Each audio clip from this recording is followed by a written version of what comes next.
My boss's boss, who was the EVP at that time, he actually told me, "Look, Siddharth, you don't know any HR, right? All this MBA, etc. bullshit that you've done, I'm afraid you don't know anything that we need out of an HR person. But you are an IT engineer, and we are implementing an HRMS solution. So we will teach you HR in the return that you implement our HRMS solution." And I said, okay. It paid me lesser than my pre-MBA job. HR is a field where I don't think I know HR enough. I don't, right? And I can't pretend to know HR enough.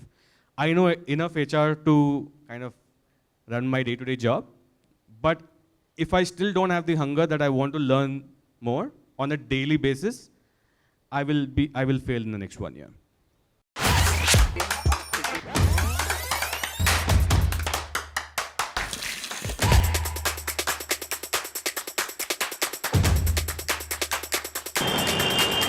We've covered a lot of founders, we've covered a lot of people from consulting. When we were in Bombay, we had covered a lot of people from finance, the world of marketing, media, etc.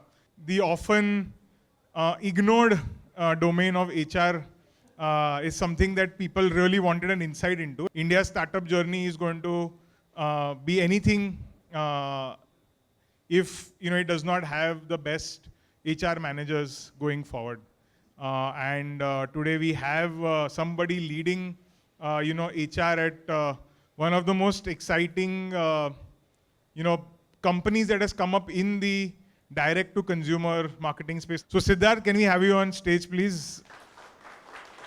So Siddharth, you are also not from Bangalore, originally from Bombay.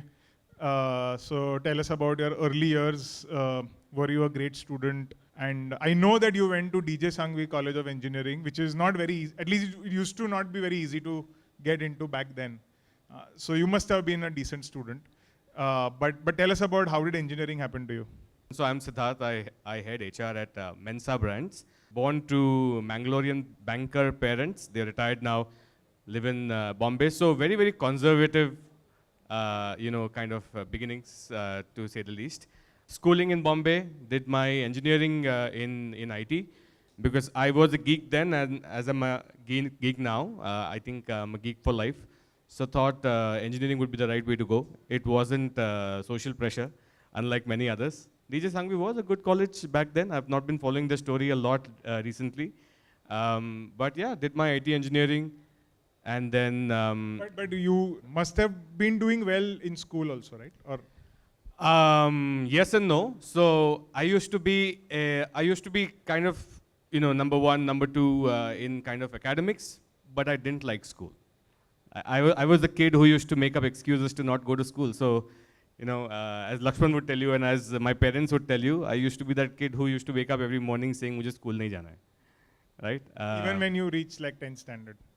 I didn't like school because the medium of education, the kind of focus on rote learning, not application-based learning, especially in kind of state. So what changed in college then? I think the application of what you're learning, right, making it real. How does it actually affect you? How does it affect people's lives? How are you able to make a difference? Kind of changed in college.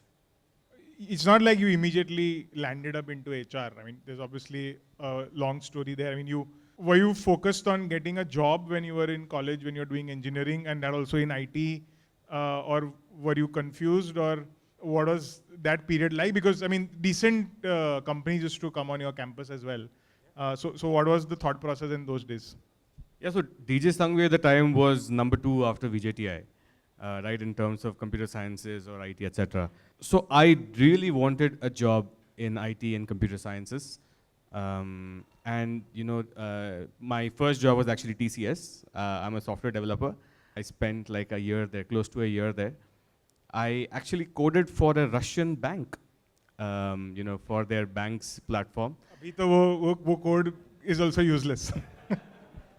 I didn't think about that actually. I shouldn't have said this.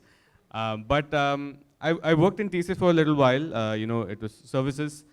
And then I worked very briefly in a company called Amdocs in Pune.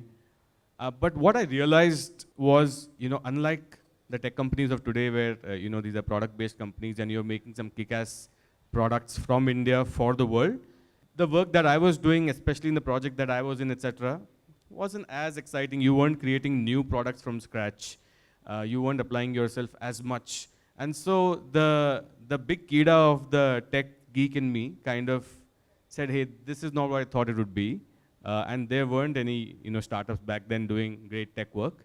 And so, yeah, and then I had to choose, make a career choice of, okay, what next, right? This looked like the best way to go all these years, and this is everything that I studied. And suddenly, it feels like I can't do this for the rest of my career. So when did MBA as an option, spark, and then also why HR? I mean, did you decide to get into an MBA to get into HR, or did you get into HR after you did the MBA? Fantastic question. I definitely wanted to do an MBA because I felt like I wanted to go on the management side. And as I'm assuming you are exploring opportunities of what to do, I went back to what are the kind of options that we have. And in hindsight, at the same time, I was meeting with HR folk at my company or other companies, and there's this whole stereotype of HR people out there, right? And it just felt like, sometimes you make career choices because you feel like, hey, there are such great people that you look up to in a particular field that I want to be in their field, right? Personally, for me at that time, and nothing against people in HR, personally for me at that time, I didn't know anybody who I, really like look up to, read stories about, read books about, of folks who were in HR, right? It just felt like an opportunity for doing some great job. Oh, so you're saying that you saw it as a white space? I saw it as a white space. कि और कोई HR में अपना नाम नहीं बना रहा है, तो मैं घुस के मैं बना. And I was like, क्यों नहीं नाम बना रहा है, right? Why, right? When you hear about a CHRO becoming a CEO of a global conglomerate now, you look at it with like surprise and awe. Like, how come, right? This CHRO becomes a CEO. And you see that now, and I saw it as a white space at that time. So I actually graduated from SPJN. And when I got the admit, and I was like super elated, and I was going on telling my friends and families and cousins, saying that, hey, I got an admit. And they were like, hey, great, where from? I'm like, from SPJN. They're like, hey, Bombay, or I'm like, no, from the Dubai and Singapore campus. Hey, like, that's fantastic. Which field, right? And I'm like, they're like, finance? I'm like, no. Marketing? No. Like, investment banking? I'm like, no, HR. Oh, क्यों finance नहीं मिला, right? Or marketing नहीं मिला, right? Like, yeah, I chose HR. And then there was this thing about why, right? There was this like pause about why would you choose HR, right? And it's as much true as it is back then, saying that people I don't think understand my function, understand the work that I do, understand the role that our entire kind of community does. I saw it as a white space, and looking back, I think the best decision that I made in my life. Why I find this fascinating is because you had that kind of clarity of thought that many years back. I didn't. Like, I don't want to make this up. I had some clarity and then a little bit of gut. No, I understand, but I'm saying that to even think that way, that this seems like a white space, maybe why is it that people are not doing this? And also to give it importance, because even if today you go to a college campus, whether it's undergrad, postgrad, and you speak to people, it's not amongst the most sought after. Also, there is also a gender stereotype in that. Like, for example, because we have a lot of data around this on Inside IM, and now with Altuni also, because when we run HR master classes, the thing is that the number of applicants are always, in saying that, okay, there are more women applying for HR than men. And it almost, and I guess it's also like the inbuilt patriarchy of the country that comes, or maybe the world actually, feels like, oh, it's a woman's job. And all of this is absolute, bogus, myth which is there. So how did you deal with all of that? And which is why I find it fascinating. That wo 2008-9, whenever it was that you decided to do MBA and decided I want to get into HR, you had this clarity कि नहीं ये सब I'm going to, ठीक है, I'll figure it out. I got that question saying that, yeah, ladkiyan karti hai HR. So why are you getting into HR? You know, you're a rank holder, you've done well for yourself, academics, etc. You know, you can get a marketing, MBA, you can get a finance MBA. I'm like, मेरे को नहीं करना है वो. मतलब at that time, I used to actually get repelled by, finance as a subject because I didn't understand it. Right? In hindsight, I should have understood it better. Right? But I got there. But every time I actually got this question, apart from the initial maybe a couple of times, it actually made my resolve a little stronger. Saying that, hey, people don't understand it so much that now I just want to do it. Like, I want to do it even more. Awesome. So now, when you decided to get into HR, which was the company that gave you the opportunity to start your career? I mean, of a software engineer who's now suddenly into HR. So where did you start your career? So, interestingly, we were a batch of 10 people in HR, right? Out of 100 and, I don't even know, 90 people in SPJ and across Dubai and Singapore at the time. And there was no like Sydney, Bombay campuses and all of that, right? There's just 10 people in HR, right? 10 people who decided ki ye karna hai, right? Out of which 3 of us were guys and 7 ladies. But it was such a revelation that one year that I realized that, hey, this is the right way forward, and we'll do some kick-ass work, right? And would you believe me if I told you that I got placed before any of the marketing and finance folks did? I did, right? I got placed on day -1 at a very boutique compensation consulting firm in Singapore that was doing executive compensation consulting. On my month 1, I was recommending through my consultants to boards of directors how much to pay their CEOs. Would you believe it? It's like a dream job, right? I was getting paid really well for my first job in Singapore. It was like I've arrived. Like every decision that I ever took towards this MBA, I have arrived. And then I realized, not so much, right? Because, and nothing against consultants, right, who take consulting as their first job, but I realized that I was consulting people or consulting on matters that I didn't understand. Right? I was an analyst, I was reading annual reports and making these decisions, but I didn't understand why I was making those decisions. What was the rationale? What was the HR behind it, right? And what is the business impact of those decisions? I didn't understand it at all, right? And so came the next very, very difficult chapter in my life, where I decided to tell my employer, saying that, hey, I don't want to do this, right? Can I do something more core HR? Can I learn HR before I actually consult somebody? Not the best conversation to have had with a consultant owner. And I realized that, look, in a boutique firm of 10, 15 people, there was never going to be that opportunity. So very difficult choice to come back home, right? Because Singapore as a market was not very forgiving for fresh IT graduates with 1 year or 2 years of experience, just graduated in HR, don't have a CIPD or some kind of relevant HR certification, had to come back home, right, and search for a job. I took up a job I actually went for my for a random cold call job. My friend was working there. Ankit knows him. He was interning there. And he said, ki, kya kar raha hai, ek din aaja, right? So I went there and he was just helping him with some stuff. He was interning there, right? And I said, ki, yaar, yahan pe, are there any jobs here? In my first week back home. And he said, yeah, I'll connect you with the HR guy here, right? And he connected me with the HR guy there. And I interviewed the next day and the next day and the next day, like met my bosses and my boss's bosses and my boss's boss's bosses. And my boss's boss's boss, who was the EVP at that time, he actually told me, look, Siddharth, you don't know any HR, right? All this MBA, etc. bullshit that you've done, I'm afraid you don't know anything that we need out of an HR person.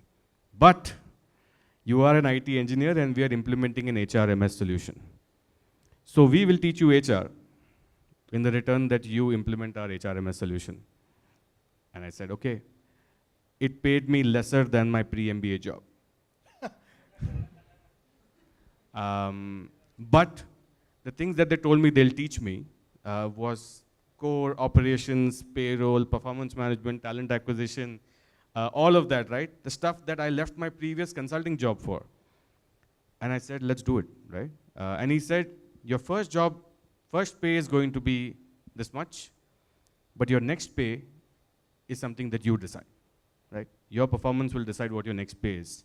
And which Very was that good. company? I work for Sony Entertainment in Bombay. I owe my entire career to Sony Entertainment. Wow, that's a big statement.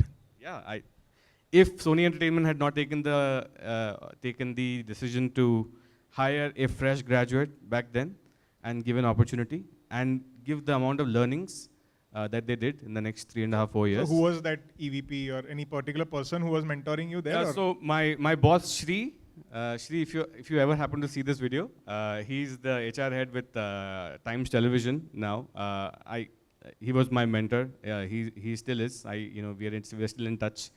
So everything that I learned, I think I learned from him and applied everywhere else in my career. So at what point did you start getting confidence कि अब मुझे HR आने लगा है? वो confidence आज भी नहीं है, right?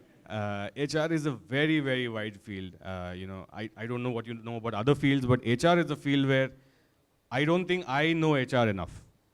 I don't, right? And I can't pretend to know HR enough. I know enough HR to kind of run my day-to-day job, but if I still don't have the hunger that I want to learn more on a daily basis, I will fail in the next 1 year. So how long did you spend in Sony? So I spent about three and a half to 4 years in Sony. Then I was married, wanted to live independently for a couple of years. A company called Renault in the automotive space said, we want to hire you. I said, okay, it was in Chennai. So went to Chennai for 2 years. People won't believe me, but if I would say this, but born and brought up in Bombay, I loved Chennai. And I wouldn't go back to Bombay after Chennai, right? 2 years, fantastic stint with an automobile company. A fantastic mentor then again, Samir San. Then was the next kind of startup phase of my life, where I moved to Bangalore, and then the whole Bangalore kind of journey started. At this point of time, you are like, did you ever question your decision to enter HR at any point of time? So in my job in HR, I literally have access to every function in the company, right? Literally. So I loved that I was learning something every day for 3.5 years. And it was not even about HR. It was actually about business, right? It was how the business of media and entertainment runs. I used to actually sit in editing studios. I used to do sound, I should just sit there, learn about how it works, how the workflow works, how business comes in, how advertising works, how marketing works, how sales works, how finance works, how legal works. There is no other function that allows you to just kind of get a cheat code and you can just walk into any other function and learn how that kind of business works, right? Or that sub-function works. I actually made up for that lost salary in the 3.5 years. No regrets, right? It was the first salary that was pre-MBA, but I caught up within no time. Fair enough. I'm just saying whether there was any question or doubt about the career choice. Look, as a personality type, I'm still not motivated by compensation. Right? It's not like I have so much money, I don't, right? Completely middle-class family, but I have never been motivated by compensation as my primary motivator. I'll not take up a job if you pay me 2x of my salary. I won't, right? If I don't feel like I'll be learning something there every day of my career or in that company, I won't take up that job. So it was never my primary motivator, but it was enough to pay my bills, and I was happy with that. Got it. And so you moved to this French automobile company to learn something new, whatever. You moved to Chennai, you loved Chennai. I think post that you moved to Arvind, or so that's now a completely different industry again. So what was the thought process behind making those moves? Again, and also were you shifting things, what you were doing within HR? Like, is it that you then, because obviously people don't know that HR also has like multiple divisions in it. So why don't you tell us about that as well?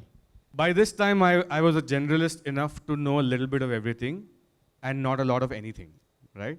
And I was happy with that, right? So in HR, for example, you can either be a generalist or you can be a specialist, like any other job, I'm assuming, right?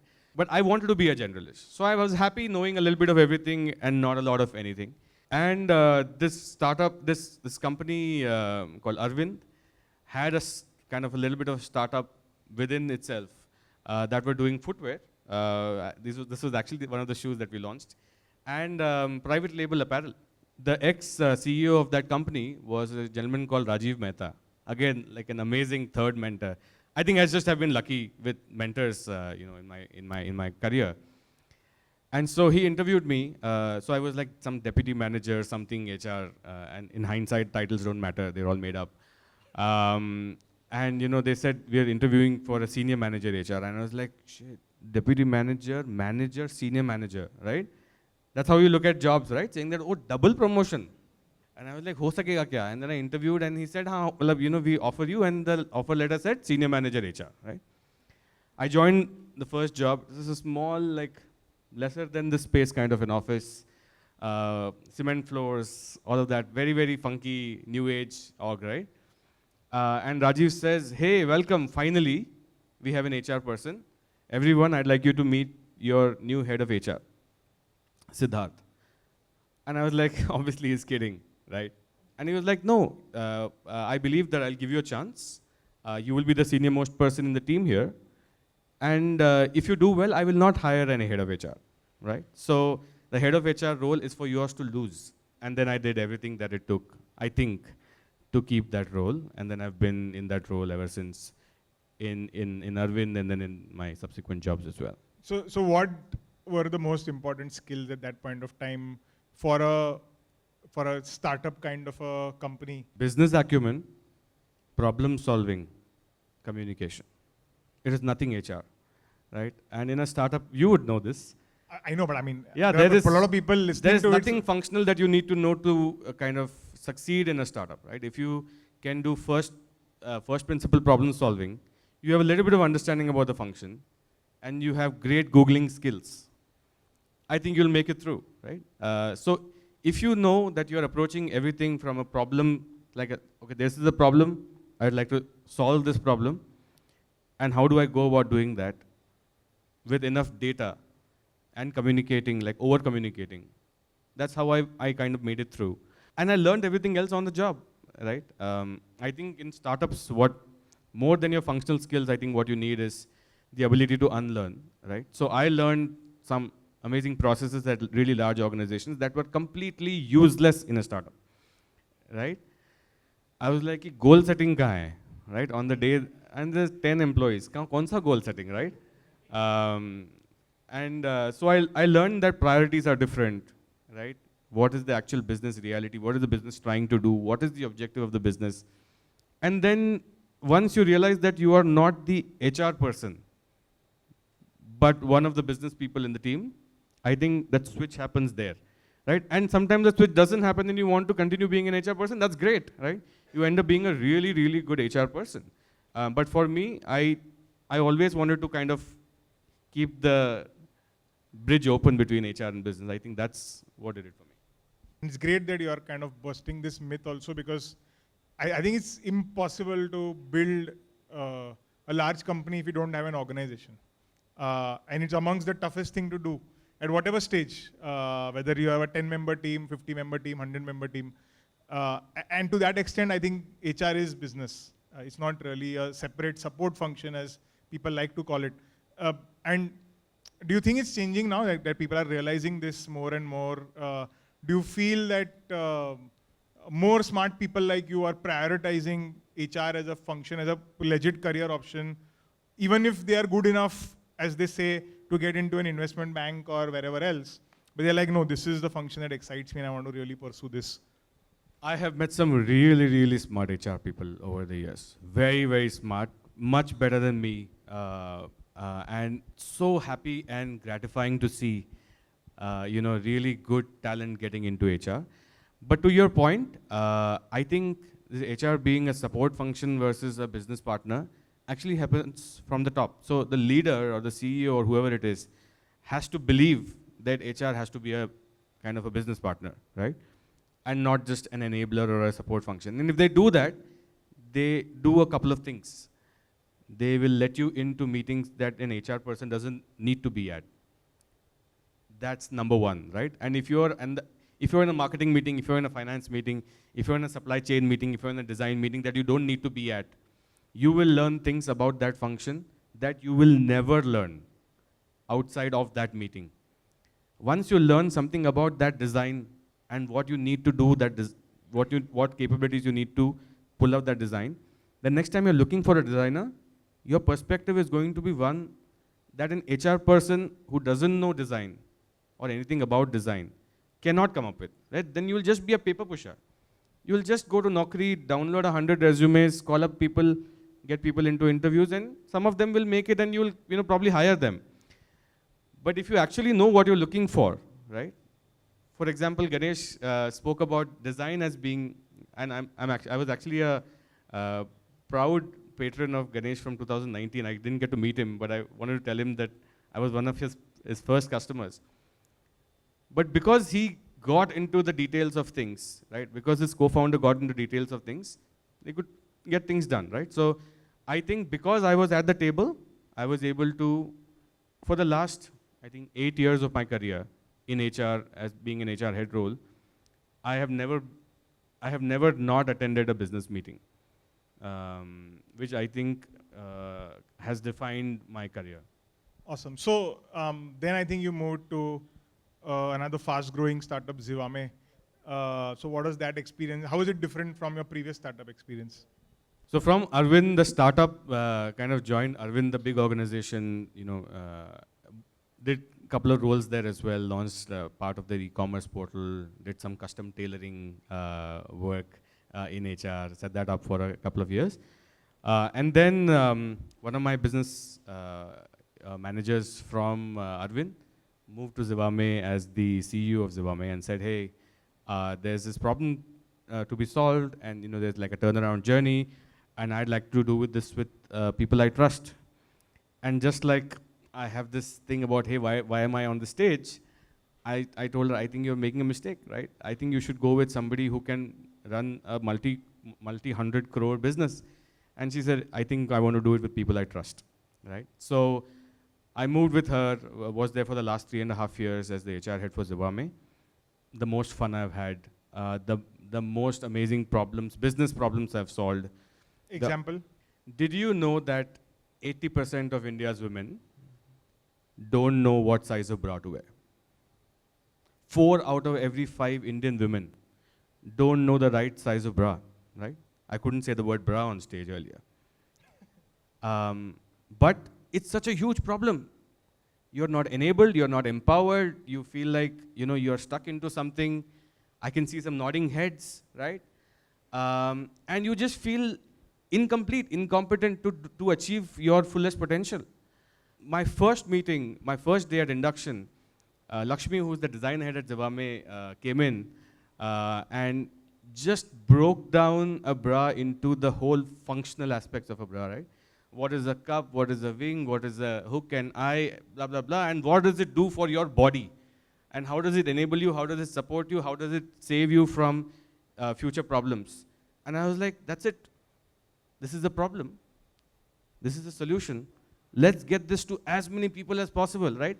And with that passion, and our organization has so much passion, right? Amisha and team, if you ever see this, maximum respect, right? They are solving this problem with so much resolve that me being like a part of that was such an honor. Again, HR was a part of it, but I never felt like it was just HR, right? We were building the right team. We were making sure that customers who we are solving this problem for are being solved by the right kind of teams and people. And with that resolve, we found people, build an organization, make sure people are motivated, retained, do the best talent acquisition, they're performing to the best of their abilities. And that's where performance management will come in, talent acquisition will come in, compensation will come in. All of the good things in HR will come in, right, eventually. But it was the problem that we were solving, that they are still solving, that is so amazing that it felt like it was the most enriching part of my career until my current job. There is such a wide space in terms of brands within India, right? So for the population of the country, the number of brands in these 3 spaces, which are more than $100 million brand, are 25. Altuni, which was launched about 20 months back, which is our alternative digital university where we help people get upskilled, and we help them get ahead in their career. So if you're looking to get promoted, you're looking to transition from one career to another, or if you're just generally looking to be better at your job, there are a lot of things that you can look at Alt-Uni. And we also have a new product that we are launching via this season's Conversations Cafe, which is Club Alt-Uni, which is a unique closed network where you can sign up and essentially be abreast with what's happening in different domains, industries, and professions. And you get a chance to apply for various jobs that we curate for you. There are a lot of sessions that we are going to do. So there are at least 12 CXOs that we are going to get you to meet over the next few months. If you go on the Alt-Uni website, you'll find Club Alt-Uni. Currently, there is a wait list for this particular product, so you can apply for it.